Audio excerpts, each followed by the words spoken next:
Honorable Member for Laborie. Thank you very much, Mr. Speaker. Mr. Speaker, I rise to align myself with the various interventions made by my colleagues that this borrowing, Mr. Speaker, will significantly increase the debt to GDP ratio, which of course, at our last debate on the appropriation bill, it's noted in the Social and Economic Review that even with the rebase, it is at 68.5%, if I recall clearly, which is, of course, above the prudential limits established. But that's not the thrust of my argument, Mr. Speaker.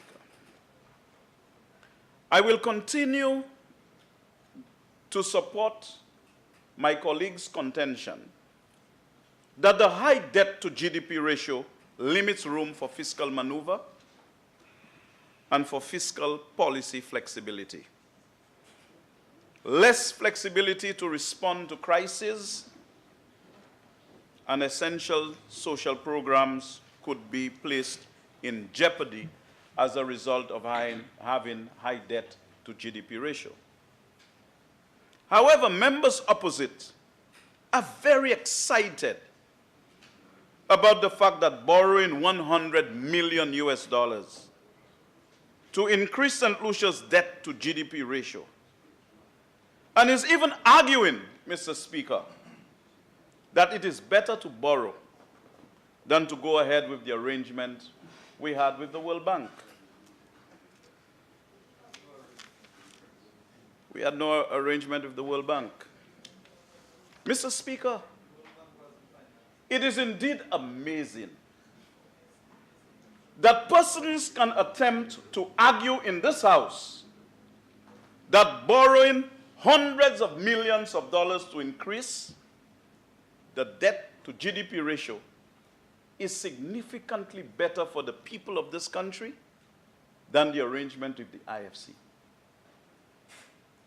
Mr. Speaker, it is now midway through the term. Midway through the term, the government has nothing to show except stopping many projects in this country. They stopped the reconstruction of the St. Jude's Hospital, the $500,000 distress fund to assist fire victims, the laptop programs for students, the subvention to the National Trust, the Derek Walcott House project, Radio St. Lucia by closing it down, the construction of the administrative complex in Vieux-Fort, the Soufreton Square project, a World Bank project to rehabilitate the Hewanorra International Airport, as indicated a few moments ago, among many, many, many, many projects that they have stopped. So it's now midway. They have nothing to show for all the borrowing. The Prime Minister tiptoed in this House in close proximity to Christmas to try now to borrow, to guarantee that loan to borrow, just to try to tell the people of this country that this government is working. We are going to build an airport, and we are going to transform the southern part of the island. But, Mr. Speaker, had they gone with the arrangement that they found, this airport would have been completed or nearing completion by now. It would have impacted positively on the southern part of the island. But they chose to keep the project in abeyance and come here. Member for Soufre, be careful. Very careful. Be very careful. No, not at all. Politicians don't make threats, we make promises. Mr. Speaker, at this stage, the promise is for me to be brief. Mr. Speaker, it is just typical of this government. I listened to the member for Kasui Southeast trying to take the opposition on, trying to suggest all types of things simply because we said that borrowing hundreds of millions of dollars will affect us down the road. It's in the same way. During the campaigning period, they are going to reduce VAT to release the people of this country, to relieve them of the tax burden. And what y'all did? Yes. But what did you do? You put $1.50 on each gallon of gas, which makes the very prices in the supermarkets more expensive. So you have increased the tax burden on the people of this country. Today, as a result of the incompetence of this administration, Mr. Speaker, every social and economic sector of the country is in crisis. Economic decisions are explained in the context of pseudo-political fiscal strategies, as opposed to its conceptual premise and sound economic policy logic. All the pronouncements of this government, Mr. Speaker, are predicated upon political deception and something called fiscal illusion. And I wish to give it careful and sensible treatment at this juncture in time. And it is well recorded in literature. Fiscal illusion, Mr. Speaker, stems from the study of Amilcar Puviani, Financial Theory of Illusion, 1903. And it is defined as the phenomenon that generates a feeling of easing the tax burden and an increase in social benefits, especially possible in those contexts in which the revenue of the state and the financing of public services are not fully known or controlled by the taxpayer. Fiscal illusion occurs to leading taxpayers due to the mistaken perception of living in a context where there was a reduction in the overall level of taxation or even an increase in expenditure on public goods provided without any increase in taxation. Fiscal illusion becomes evident in those contexts in which an increase in provided public services is unperceived by economic agents. They do not get the perception that this increase in services is not made up during the same period of taxation, but rather through the use of public deficit. This implies a simple shift of the increase in taxation to future years, or of an increase in the supply of money that generates inflationary pressures.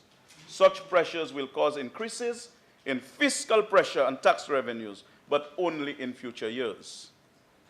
Mr. Speaker, that characterizes the situation in this country. Now, I remember some time ago, the leader of government business in the Senate did indicate that they were undertaking those measures so that people will get jobs in the private sector. In the private sector. But that's fine, Mr. Speaker. This is what you call redefining the role of the public sector. And according to the World Bank, projections in the World Bank report show that the maximum gains in growth for most Caribbean countries can be expected from reducing government expenditure. Redefining the role of the public sector would involve seeking greater cost efficiencies in core government expenditures through private sector involvement and regional cooperation, including increasing reliance on the private sector to provide infrastructure services such as airports and air services. Mr. Speaker, the project with the World Bank is being practiced in many jurisdictions around the world. In fact, it is standard practice when you deal with airport economics and finance. So I want to understand the concerns of the government as far as the IFC arrangement is concerned.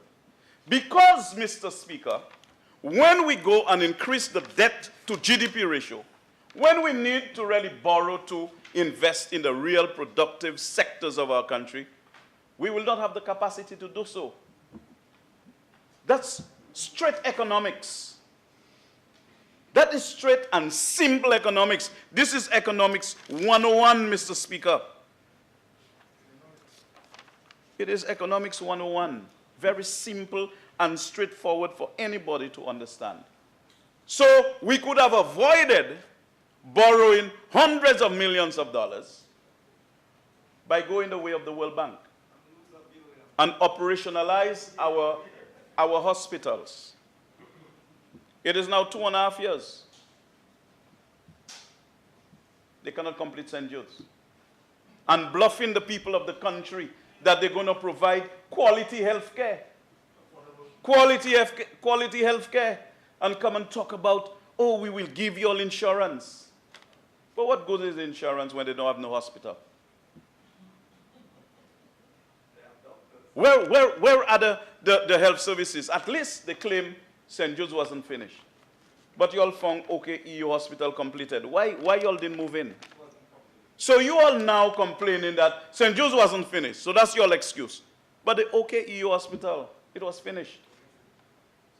And why you can't operationalize it, Mr. Speaker? But in addition to this, you can stand on no point of order.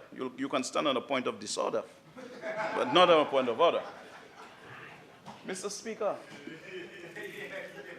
St. Lucians must be very, very, very concerned that after borrowing almost 300 million, that halfway through the construction of that airport, who knows, the VAP can take the Prime Minister again, you know. A VAP can just take the Prime Minister and the Prime Minister decide, you see this thing? He probably will give it up for the horses as well. By saying that the tiles on the floor is depleting the ozone layer. And decide to get a building up by Cedar Heights to have the tower in it. And to build some factory shed so that all the passengers can be free. No, but you see, Mr. Speaker, in the same way that you had a vision for the abattoir, where the very Taiwanese contributed millions of dollars, and it's a casualty today. A casualty today. I said millions. You tell us how much. Tell us accurately, you know, because we have the facts.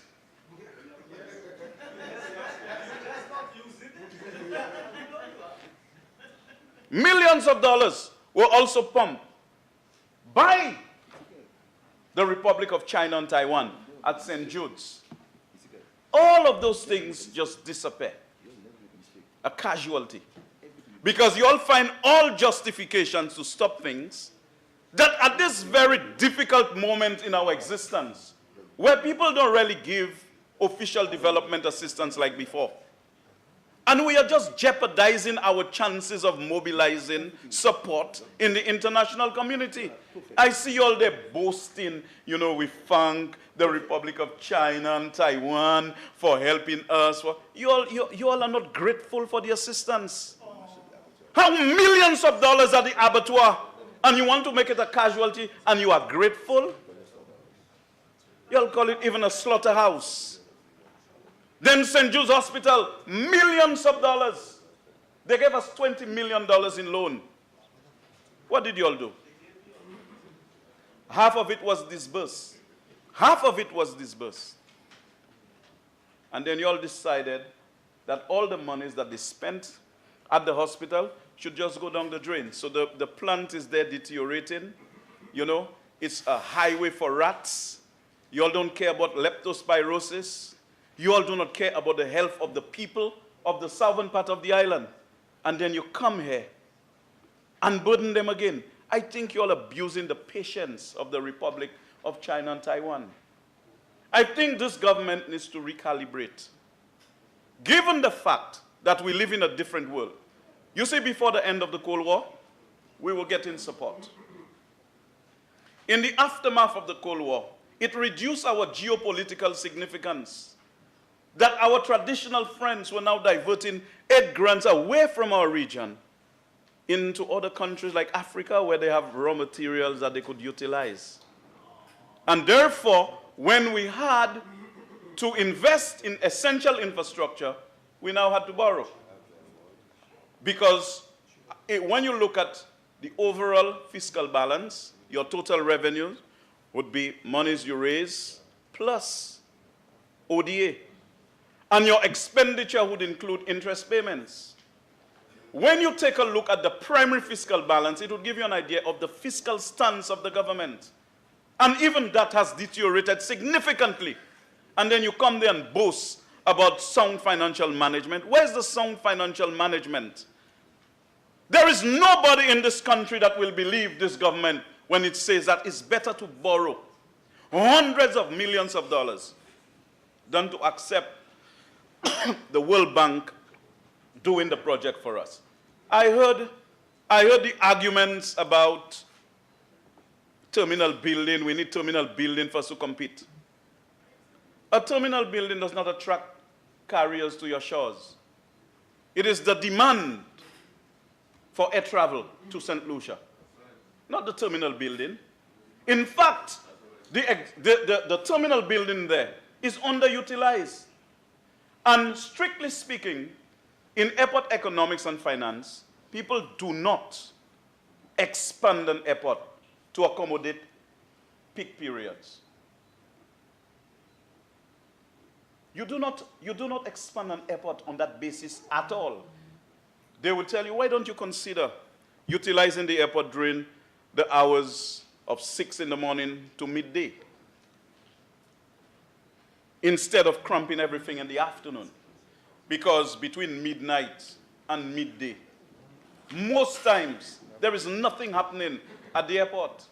So when you go and you have a big building, what you are going to do essentially is to increase your operating costs. Because the additional space has to be lighted, it has to be cooled. You have a PAPI, once you put that on, it's a lot of electricity. Although we have a simple approach system at Hewanorra, our electricity bill is still very high. So when you go and put a big terminal and say that you're going to compete with St. Vincent, you know, a hub. No, you cannot have a hub in St. Lucia if there's a physical separation of regional and international traffic. It's very simple. And no, but I beg your pardon? So all that hub argument will not work for St. Lucia. How is it going to work? How is it going to work? At one time in the 80s, you had Liat station at Hewanorra. We used to operate as a hub. In fact, BWI at the time had over 40 flights a week. BWI was going to London Heathrow from Hewanorra, going to Miami, going to New York. We were well connected. We had Liat taking people who came in on British Airways and other carriers from Europe. We'll have a hub operation, but if there's a physical separation of traffic, of regional and international traffic, where is the hub? Barbados will be doing much better than you as a hub. Even St. Vincent that just come on stream would do much better than you. So when you come there with this argument about terminal building, as if having a new terminal building somehow would work the magic, it doesn't work the magic. And when you talk about additional flights coming in, if you subsidize carriers, they'll come, you know. If you subsidize them, they'll come. If you give them millions of dollars, they will fly into the country. But if there is so much demand, you don't have to subsidize them, you know. If there is demand for air travel, you don't have to subsidize no carrier. So probably what you should be doing is try to go to non-traditional places, and you can subsidize a ticket if that will encourage, for example, a 10% subsidy. If that will cause price-sensitive passengers to come, then it may be a good starting point on a route until there is maturity on that route and the subsidy is no longer important. But when you claim about airlift, and there is so much demand for our product, if there is a lot of demand for the product, there will be no need for subsidies. So that terminal building, I think the argument about building a terminal building that will work the magic, stay away from that. Stay away from that. But there's no subsidy on American Airlines flight. I didn't tell you there's subsidy. That's not the first time. Right? Twice. And that's not the point. That is not the point. It happened And, before. and that's right. It happened before. It's not the first time American Airlines. During the peak season. Exactly. That is not out of the ordinary. We in government, yes. It used to come twice a day. So, Mr. Speaker, I need your protection, sir. You're not even the first man. That's not the first time. Mr. Speaker, I need your protection. Honorable members, Honorable Leader of the Opposition, Honorable Leader of the Opposition and members on the government side, the good member for the Republic, oh, I'm sorry, good member for Laborie would like to be heard in silence. Leader of the Opposition, then the two of you, please. Well, Mr. Speaker, given the behavior of this honorable house, I guess it's getting late, so everybody wants to leave. You know, so. But one thing I am actually cruising at 49,000 feet, so I have sufficient altitude. I have sufficient altitude. But the point is, Mr. Speaker, we can come here and trivialize what we do in terms of borrowing.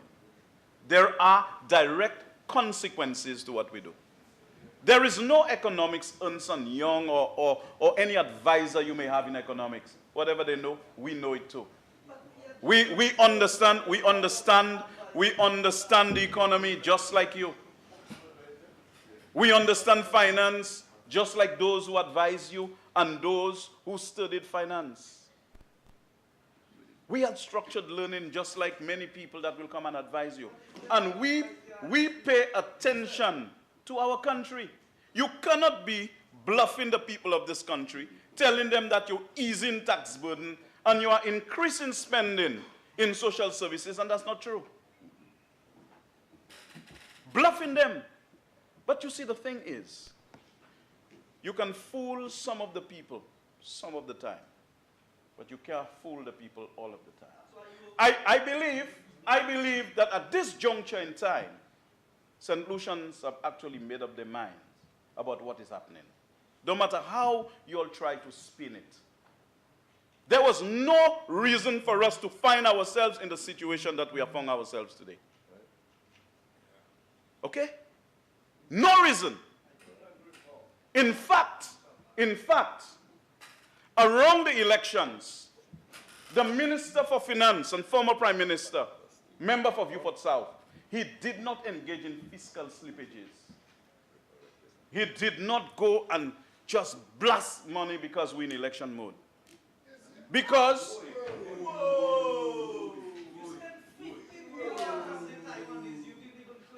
sir, I need your protection, sir. Honorable members. Mr. Speaker,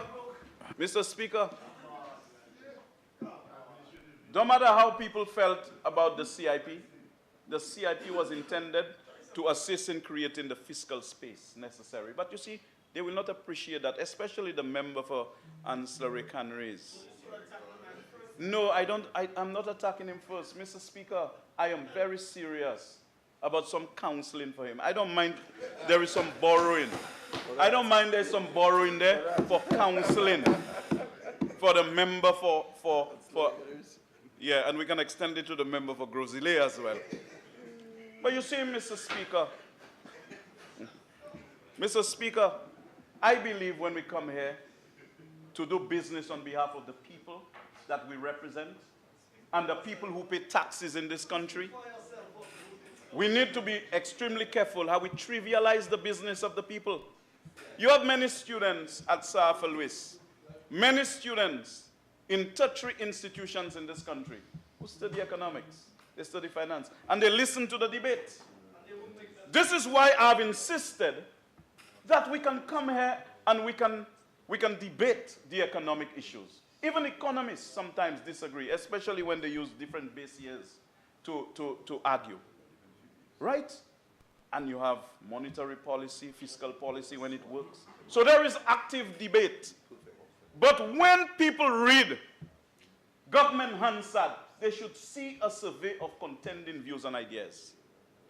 When people come here and talk about prudential limits and then you try to attack people, or when we caution the government about debt to GDP ratio, and they laugh and they give you mepui, and they come and talk about Ramsahoy, you know?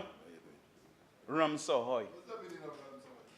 Some guy who wrote a report, no expert on the things that he wrote about. In fact, the report has found absolutely nothing to suggest any wrongdoing.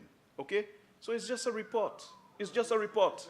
And this is why, Mr. Speaker, I would want to see legislation passed in this House to deal with those things. Instead of, you know, in the political sphere, people accusing people of this and that and that. Have the laws in place and let the laws just deal with those things. You know? What did we increase by? This place must stop being a playground for some people. I want to see people address themselves seriously to the health needs of this country. You have people dying every day. You have a CT scan sitting at St. Jude's, and poor people have to go to Tapia to find thousands of dollars, pay transport, sometimes pay an ambulance to come up. And the CT scan is just sitting there. And they don't care, and they stay on the other side, and they laugh. How long has it been there? They laugh. I don't want no IFC involved in my business. I get out of the IFC, and I'll borrow on the backs of the people of this country, and it's fine. It cannot be fine. It cannot be fine. And you all try to justify that. There is no justification for that posture. So stop coming there and, you know, at least the Prime Minister's role model in Jamaica, he went the way of the Labour Party government, right? Way of the, yeah, but it's best you conform to best practices than you just, yeah, transform to some, you know, you metamorphose into some Frankenstein. We cannot afford that in this country. We are a small, open, and vulnerable economy. Why are we being so reckless? Why are we being so reckless? We are desecrating a part of Viewfort, and we say it's for horses, a racetrack that will bring no economic benefits to the people of the South. You go and build a road. Build a road. Once you come here to borrow, you build a road for millions of dollars that was highly unnecessary. And then we come here and we pretend everything is okay.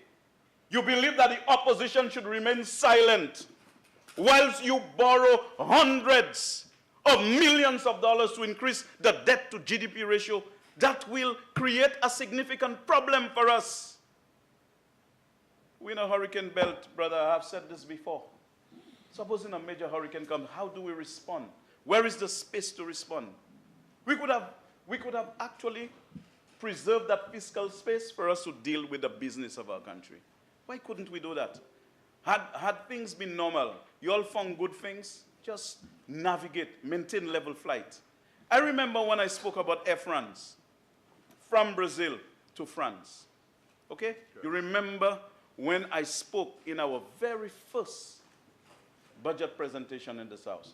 And I said the most junior member in the cockpit was the one flying the aeroplane.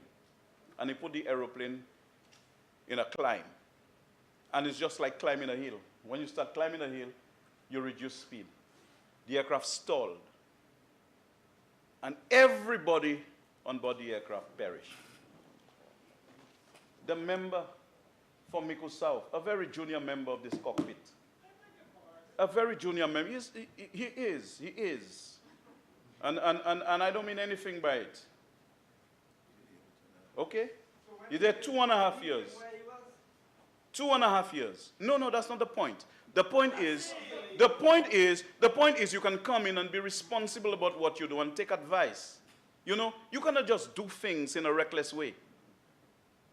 If you're not an experienced driver, don't try to speed on the highway and do all kinds of things you see other people doing. My point is, I believe that we are at a critical point. And if we do not exercise some level of prudence in the management of the resources of this country, we are going to find ourselves in trouble. And many of you, when that ship starts to sink, you can go elsewhere. You can go elsewhere. But you see, people like me, I was born here. I have a particular attachment to my land. I have a particular love for my country. And this is why I will resist at all costs any type of dominance by anybody from any other place in this world. I think we have done enough for this horse race business, spend millions of dollars on that, and then the things that are important, we come here and 4 million, 2 million, but 24 million for some guy. Another set of millions for consultants. But the things that really matter is either 2, 3, or even 0. You have to give $1 billion to a foreign concession there. You're talking billions and you have to give. We will see. Mr. Speaker, I think during the course of the debate, what came out from this side was not even of marginal relevance to the merit of the case established in this House by the opposition. We were very clear in what we are saying, and we from the opposition side will advise the government. We will come here and debate the course of this government, its taxation, its fiscal policy. We will come here and represent our people and give them effective representation. But whilst other sectors may come in on their own time, we, the members of the opposition, will continue to organize and mobilize our people. We will continue to educate them about the dangers to their country by a government that seems unconcerned about the plight of the ordinary man in this country. So the healthcare of no consequence. The roads of no consequence. Look at the Laborie market. You found the money from the same Republic of China and Taiwan. You just remove it. The plans were done, everything in order. Monies were there. The Laborie market, I think it is in the Ministry of Planning. It just disappeared from the first budget of this government.